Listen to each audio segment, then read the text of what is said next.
Ready to transform raw data into actionable insights with stunning, interactive dashboards in Tableau. Let's dive right in. First, connect to your data source, which could be a file, database, or cloud service. This is where your journey begins. Next, create a new worksheet. Drag and drop the dimensions and measures from the data pane onto the view to start building your charts. Experiment with different chart types like bar charts, line graphs, and pie charts. Change their sizes and colors to highlight key trends and patterns within your data. Now, let's add filters to make your dashboard interactive. Simply drag fields into the filters shelf. You can then choose different filter types like date ranges, category selections, etc. to control what data is displayed. Once your charts are ready, head over to the dashboard section. Drag and drop your charts onto the dashboard canvas, arranging them to suit your layout preferences.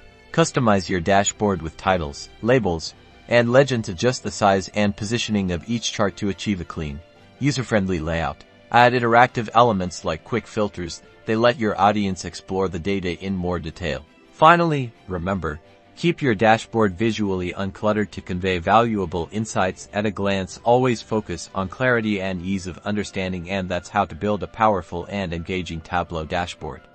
Don't forget to like and subscribe for more data analytics tricks. #Tableau'sBoard Number Data Analytics.